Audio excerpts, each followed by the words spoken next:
All right, we are talking about pit crew. So I think, especially for new people, but if you got a new pit crew, even if you're a seasoned racer, you got a new pit crew, have them listen to this. They'll have all the points. You don't have to yell at them. You can just, well, maybe you will have to yell at them, but you've got the information laid out ahead of time and all that kind of stuff. I think that's the main key is that you have to have a plan. And so many people go into this, and I guess they think they have a plan, but it's not written down, and they're just gonna tell them as they go, and then you get it race brain and you forget what the heck you're talking about and what your plan was because crap has hit the fan. So that's the main key. I think everybody has to have it written down, whether it be you know on the person's phone or I actually have it printed out on a piece of paper and write in notes and stuff like that so they can write. Because I got notes from 2011 that I'm going to give my pit crew people this year that because last year I was on a team, so it was a different deal. I did my own crewing because we just alternated laps. But I got notes that I'm going to give them that I'm going to take off of 2021 and give to the pit crew. I got 75 miles that year, going for that again this year. And okay, here's the time frames it actually took me to get the laps done. This is previous experience, and everything's different when you get a different course. But in addition to this, I've referenced Evan's OCR Bible. He's got information in there that's going to kind of reiterate some of the points that we have in here. And he was one of my go-to people for this. But one of the things I think people need to understand is that their pit crew, the role of a pit crew person is basically a servant role or a subsidiary role to the person. So if you have your spouse do this for you, make sure they understand the role that they're playing, because normally you probably wouldn't speak to your spouse in a certain way, like you're ordering them around, but that's their role here. So they really just need to be okay with that. And the other part I can tell you about this is because I've seen it happen, not with me, but I've seen it happen with other people. If the person takes offense to something that you say or the way you said it, they need to keep their damn mouth shut. Because the worst thing that can happen if you're going sideways in a race or stuff's going downhill is for them to make it worse. So, if you're pit crew, People have quit races because it goes sideways with a spouse or a loved one at a race. So I would say if you've never done it with a spouse, this might not be the time to do it. You might want to take your college buddy or a running buddy or even someone that's never run anything like this before. It can go exactly. amazing. Natalie pits for Mark Battress, brings the kids, has a blast with it. They do great. Mark Battress won the event 2 years ago, by the way. Yeah. But it doesn't always go that way. And I'm glad you said that, because I think that's really a good word. It's like, well, I don't want to be anybody's servant. It's like, well, you're there. That's what you're there to do that time. You're there to serve that person's needs. Are they hot? Are they cold? Do they need a massage? Do they need love? Do they need a kick in the ass? Like, that's what you're there to do. And I want to say specifically, I know myself, right? I'm a pretty big personality, right? I knew for my pit crew, I had to pick someone I was actually afraid of. That no matter what I said, he was going to say, I don't give a shit, get back out there. And that person was Josh Grant, who's an arm wrestling. He happens to be an arm wrestling champion. But that's not why I picked him. I picked him because he loves me and I love him, and I knew he'd be that guy for me. It worked so well that I never even came up with an excuse, because as I was coming to the tent, I would start thinking about my complaints, and I'd hear him like, Matt, he's just going to say to get back out there, so don't even say it. So if you've got a buddy or a spouse that kind of doesn't know how this works, and you go, man, I feel like quitting, and they're like, yeah, let's go home. And then it's their fucking fault the next day. You're going to be like, why didn't you tell me to keep going? Like, you need someone who's there, who's your ride or die, and that they're there to serve you, as you said. Yeah. It's just, I mean, and you don't want, people to have a negative relation. Like Jenny Overstreet, I was talking to her about doing the race last year, and she's bringing her boyfriend to be her pit crew. And I was like, do you want to be single after the race? She's like, maybe, who knows? No. But the whole idea was that this may go sideways. And I don't know how I know Jenny pretty well, but I don't know how she is when she's racing and if she's, gets abrasive and stuff like that. But there are people that do when they're getting frustrated, things aren't going well, and they start yelling around. And I'm that way. If you're going to be my pit crew, I might yell at you. It doesn't mean I don't love you, but during that moment, if you forgot to put replace the batteries in my headlamp, you're going to get yelled at because now you're negatively affecting my race because you weren't properly paying attention. Because it was on the paper, change headlamp battery. Yeah, and I would say right now on that subject of yeah, if it's a new relationship, definitely don't recommend it unless well, if it works out, great. If it doesn't, I'm dumping this person. But if you have a spouse and they're bringing your kids and they're not, let's say, teenage age where they can like handle themselves, just know that at any time they're going to have to get the fuck out of there, right? Yeah. They're going to be like, same thing with moms and grandmas, because most people do that. Let's bring the whole family. We'll make a trip out of it. And then it gets colder than they thought it was going to get cold. They're not standing around the tent. They're going to take care of the kids and grandma and get out of there. And now you got no pit crew. So if they want to be part of it, cool. But I would still have your bro or sis as your main pit crew. Exactly. So I just want to get that out of the way, make sure everybody understands the dynamic of what it takes to be a proper pit crew. They need to be mentally tough themselves, meaning, like you said, when it gets cold outside, they're not wanting to cut and run. So then they're relaying that information to their freaking racer and, trying to get them to like, hey, you know what, maybe we should just go. Like, hell no, it's about ready to sandstorm. I don't give a crap. I'm racing.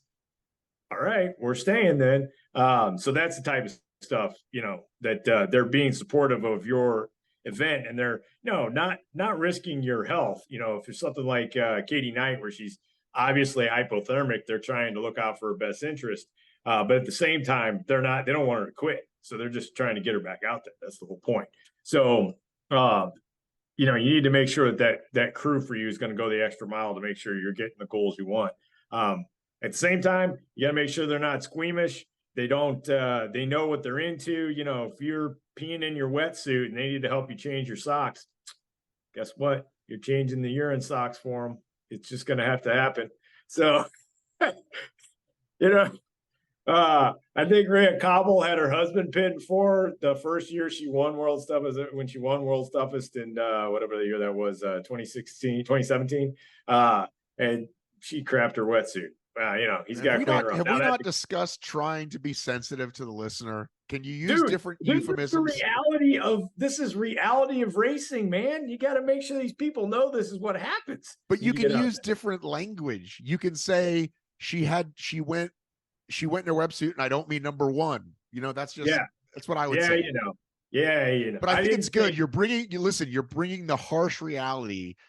You need to be able to change bloody things, pop blisters. You definitely need to get in there. So yes, I think it's good. I think I'm on the squeamish side. Kindergarten version of the Pit Crew podcast. Listen, you're right. I'm the squeamish one, but I'm just trying to. I just know how I am. When I'm running and people start talking about things, I get squeamish on my run when I'm listening. But you're right. Absolutely. You're right. This is a very real, gross situation, and you want a man or a woman that's willing to take their hand in the jar of goop, trail toes or whatever, and rub it where you need it. That's what we're talking about. That level of intimacy in a race. That's right. So also make sure that your crew knows the rules. Yes. In the middle of the night, you're not going to be paying attention as to whether or not you have the right race bib on with the timing chip, or whether or not they're supposed to be handing you things with a mile to go, and you're not even paying attention. You're not thinking about it. I'm tired of carrying this. Here, take this. No, you can't hand that off. You got to carry that the rest of the way. Sorry, dude. Just stuff like that. They got to know the rules. They got to know what they can do on and off court, all that kind of stuff. So make sure they know the rules. That's their job, to follow the rules. Once you've introduced it in the middle of the night, it's their job, making sure you follow the rules, whatever that case is. So, well, I think I should just read the pit crew rules. What do you think? Why don't you read them? So I'm just going to go ahead and bring this up because I think this is very valuable information. Pit crew is allowed complete access to the pit area with unlimited entries and exit as needed. Pit crew must be registered to an athlete at event registration. So if your buddy shows up late and he doesn't check in, and then people see him helping you later on, right? That's not okay. So go to the race desk, get him registered, get him a bib. Anybody under 12 must be accompanied by a parent or guardian. They must wear their wristband at all times. Here's the following pit crew support that is allowed: accessing equipment and supplies in the athlete's assigned pit area space, updating athlete on positions of other athletes so they can tell you where, hey, there comes second place, she's right behind you, provision of food within the confines of the pit area, assistance changing clothing and equipment within the confines of the pit area, and providing verbal support to athlete on course and or receiving discarded clothing equipment, so long as the section of course is not deemed off limits and the pit crew member does not enter the official path at any time. Okay, this one's a little dicey. We need to get it clear on this on race day, because it used to be like if they're following you around, right? There's a spectator route and you get 2 miles in and they go, here, take my jacket, like you're saying. You and I are saying that's not allowed. This is saying it might be allowed. So I think lean on only doing it in the pit area. So typically what happens is they're cheering you on. How are you feeling? They find a good spot on course from about a mile away. Hey, when you get back, what do you want this time? I want a PB&J. I'm going to change my socks. Please have that ready for me. But they can't hand food to you. They can't hand food gear to you. And same thing when you enter, when you exit, when you leave that pit area between the start and the finish chute, they might start walking with you a little bit because they're still telling you so-and-so's behind you, but they can't still be handing you gear. Once you cross that start line, it's off limits. And I'm really mad they worded it that way, because that's going to cause some problems if they don't fix it. Yeah, exactly. You just got to know that once, and I think, there've been a couple times where somebody gets out and they're like, a quarter mile out on the course and they realize they don't have their bib on. I think Tough Mudder is, as long as you're not out in the middle of the court, you can turn around and come back, but they can't hand it to you while you're on the course. Correct. You have to actually backtrack your way all the way back to the pit area, and then they can give it to you at that point. I think that's the way that works. Correct. But anyway, they just don't want. Oh, but they were just out a little bit. Doesn't matter. They can't be handing you stuff even in that situation. So you just got to make sure that your pit crew knows those rules and everybody's clear on that ahead of time. Like you said, know when they're coming in. Find a place out on course so that they can be ready. When you do come in, they're ready to roll. One day maybe Garmin will have this live tracking. You'll be able to actually see where they are on course before you actually make it into the pit. They're like, oh, here's where they are right now. I know where they are. You can do that with your phone, but I don't people want to take their dang phone out there. Well, remember last year they did have on the big board, they had, I think, 3 timing chips. And the last one was, there was a 2.5 mile away one and a half mile away one. Yeah. But again, it's not like work. 15 minutes off or something like that, I think. It may not work at all. It may be off. Best, like I said, if there's 2 of you, cool. One of you can text the guy back in the tent. You don't have to run. But if it's not 2 of you, you might have to sprint. But they're, a mile off course is going to take them a lot longer than it takes you, because you can go as the crow flies. You can run through the pits. They got to go around. But you'll figure it all out by come to Friday, get the lay of the land, and then certainly by the first or second lap, you'll have a good idea. That's part of the benefit of the hot lap is you can scout all that stuff out, see about how, okay, here's the place for us to meet, all that. We go on the hot lap, but I don't actually do the course. I just go and I check out the obstacles and get the lay of the land. Tell people what the hot lap is. There might be new people. Tell people what the hot lap is. So the hot lap is you can sign up to do a lap on Friday before the race. Your pit crew can run the course if they want, that type of stuff, so they can actually get out there and see and participate in all the fun. And then you'll have an idea of what the lay of the land is, because you actually got to run the course the day before. So it's definitely beneficial for the pit crew, because they get to come out and do some stuff. It just means you got to pack more gear. So yeah, it's all good. We wouldn't recommend running it. We recommend walk, jogging. Don't do the obstacles. Don't sprain an ankle coming off a wall on Friday. I mean, you could do an obstacle here and there if you really want to, just to kind of see, okay, can I make it to hang or not hang it? What's the mini King of Swingers called? What I always have a name. Well swung. You can do well swung, and just to test it out, can I make it to there? And if I can't make it, okay, am I going to take the penalty? You can test things like that, but in general, do not do the entire course. I would not recommend that. But in addition to that, remember, if you're a pit crew, this is not about you. Don't take it personal how they treat you. Don't take it personal. Anything that happens during the race, this is about the racer making sure they get the goals they want. You know, you're a part of this. This is Chris Balvin, who used to be the pit crew chief for our entire group. He says that basically pit crew needs to see this as this is our race, just as a pit crew for a NASCAR. They're a part of the team. It is their race, but their role in the race is not to do the race. It's to serve their racer as best possible. So, you know, look at it that way, and maybe you'll have a better understanding that you know, no matter how bad you're feeling, they're feeling much worse. No matter how tired you are because you stayed up for 24 hours, they're much worse than you are. So just understand, put that in perspective.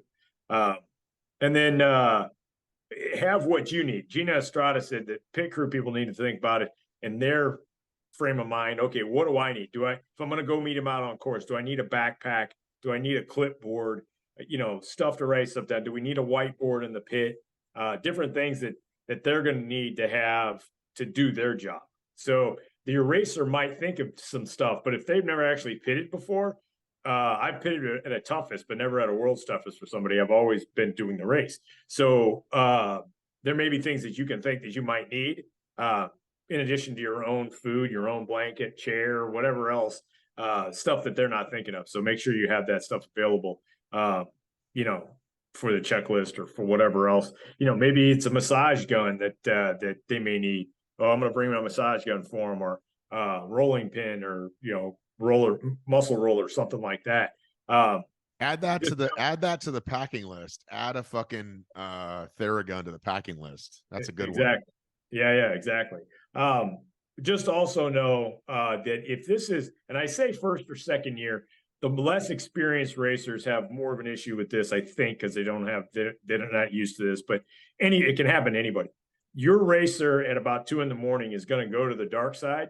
They're going to be looking for reasons to quit. It is your job to tell them, get the F out of this pit and go, because you got to get out there on course. So when they go dark, you have to stay positive. You got to keep them on point and that type of stuff. So just know it's going to happen. Oh, it won't happen to them. Yeah, probably. It's 100% going to happen to them. And when you're out there, the problems to the racer are right here in front of their face. And your job is to pull that away and go, actually, it's not that bad. Right. Like, yeah, exactly. Here's the best thing that was ever told to me by my guy. The one thing I said, the one time I actually let myself complain that I wasn't afraid enough to complain is Josh, who was helping me. He put my layer on, he put my coat back on top of me. And I said, I'm a little cold. He said, it's okay to be a little cold. Get back out there. And just them saying that changed my mind. Cause like in my mind, I was like, wait, I'm cold. I'm not supposed to be cold. This is too hard. And it was just like, oh, it is okay to be a little cold. Cause A, I'm going to get moving and I'm going to warm up, and B, it really is. It's just okay. And that's always stuck with me when I'm out by myself on a long run and it's like, it's okay to be a little cold. It's okay to be a little hungry. Like, it really is okay. And, you know, when we did World's Toughest, I think the first or second Atlanta year, my buddy Mike Stefano, Obstacle Running Adventures, I was filming whatever. I came back and I went to his tent. I said, where's Mike? They said, he's in the medical tent. And he had gotten into his head that he was just going to chill out at the medical tent for who knows how long. I think he was going to quit. Yeah. And I said, what are you doing? He's like, I think, I'm like, no, you're getting back out there. And for whatever reason, that just tricked his mind. And he thanked me for it afterwards. And all I did was just be someone outside of his own head to say, and even his pit crew wasn't able to do it because she was, you know, nothing wrong with what she had said, but just one other person outside of their own head saying, you actually need to put your gloves on and get out of here, snapped him right back into shape. Yeah. And that's your role. So that is definitely something that, everybody always gets in the woe is me type of mindset. And the more times you do this, the more times you just accept what's going to happen to you. And once you've accepted it, then you're going to be cool. Okay, Matt, stop whining like a little baby. Get your ass back out there. You're like, okay, all right, I'm going. And then you're back out there. And once you're out there, you're like, okay, now I got to do this, I got to do that. And you're back in the right headspace. So just know that that's part of it. So as far as pit crew items that the pit crew themselves might need, I mentioned a backpack, the race plan, the race plan they may have provided you, but what are you going to do as a part of that race plan? Bring your own food, your blanket, your proper clothing, make sure you've got everything that you feel you need, knowing what's going to happen. Headlamp, your own headlamp, all that kind of stuff. Stopwatch, that's usually pretty good because you don't necessarily, if you're not timing stuff, they're supposed to be in and out of that pit fairly quickly. And if you've got a watch of some sort or whatever, they're probably got a watch. They're watching their own pacing, but you got to have a stopwatch or a watch of some sort to kind of keep track of that. And maybe even your own little first aid kit for your pit area, Band-Aids, anything that's minor that you're not going to need to go to the med tent for. Yeah, again, don't assume they'll have it. The med tent might be backed up with people dying. Bring your own little med kit. That's another one to add to the list. Real quick, outside of a wetsuit change, what do you think are realistic for a new person? Not, pit stop, but like a realistic first stop or regular stop for a new person with a new crew. How long should they be in the pits for if they want to hit their goals? Less than 5 minutes for sure. I would say they need that's so quick. Yeah. Less than 5 minutes. If you're in there longer than 5 minutes, you're probably cold. Now, if you're putting on a full wetsuit, I'm going to tell you, if you're making a full gear change, 15 minutes, but you're only going to do that once. So you're going to have a 15-minute pit. You're going to have the long pit. So I always know that if it's cold outside, depending on the temperature, at about 6 p.m., the sun's going to go down. So the pit that's right before 6 p.m. is likely to be your longest pit. If not, it might be the one right after that. This is a normal average temperature type of thing. So right around 6 p.m., before or after, right after, that's when your long pit's going to be. Plan 15 minutes. Otherwise, you're playing 15 minutes. You're playing 5 minutes or less. And early in the race, I think they should probably be like 3 minutes. You're walking in, grabbing some food, changing a couple gear things, and they're out. Now, that's not the pit time from the time you cross the pit, the entrance to the pit, to the time you exit, because that could be a long distance. I'm just saying the time you're actually with your crew. Does it make sense? Yeah. So, right. Because that's going to take what it's going to take. But the thing to remember that, again, people don't think about, including myself in the early days, is you think, well, why don't I just do 10 minutes? How could 10 minutes be that bad? Well, 6 of those is an hour. You just ate an hour of your moving time, and you need all the moving time you need. Yeah. And you can take stuff from your pit crew. I don't know if they're going to have a quick pit area, but even if they don't, when you walk into the pit area, they can just hand you stuff. So it's like as soon as you walk in, they can hand you stuff. But you can take and start situating yourself and eating your, Uncrustable or whatever you're doing while you're walking. Generally, Tough Mudder does not put, now they did in Atmore, but they don't put an obstacle right at the beginning. You've got time before you're going to do. So you got some time to walk and eat and do those things. Even in Atmore, you could have eaten an Uncrustable by the time you got to Mudderhorn. Yeah, exactly. So these are just ways to cut, like you just said, cutting minutes over the course of 24 hours makes a difference. It could be at least a half a lap. So, you don't have to be frantic, but at the same time, don't be screwing around, that type of stuff. So anyway, I think that's good for the pit. I think everybody should be, pretty well versed. Well, I think the most important thing, you forgot the most important thing. What if I don't have a pit crew? Oh, well, so having your plan in place, and if you're going to have it written down, have it written down.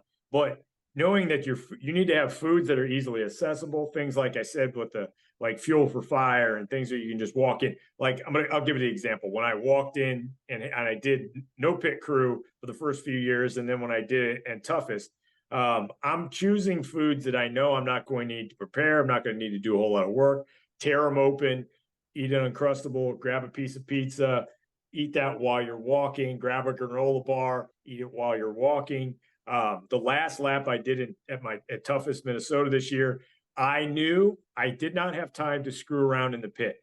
So when I'm coming up toward the pit area, I was like, okay, I got to make this one more lap. I'm not going to have time to go back to my pit area, but Tough Mudder has box of Kashi bars or whatever they no new Kodiak bars in the staging area, like where they would have the party thing.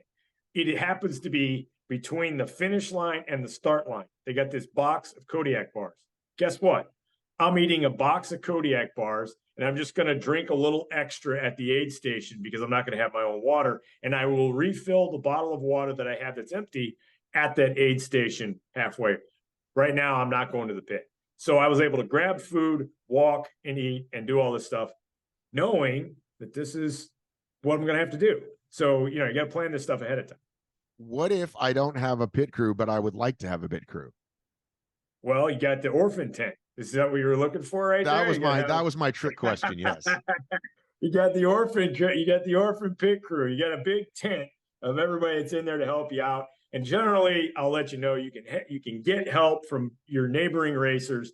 Talk to their pit crew. Say, hey, do you mind helping me do this? Help me do that. And you won't have to walk all the way to the orphan pit crew tent because there might not. But they do everything from braiding hair before the race to helping you get your wetsuit on to, usually they've got a little bit of supplies there just in case you don't have them. It's a good thing to have. Back in the day, we did not have that.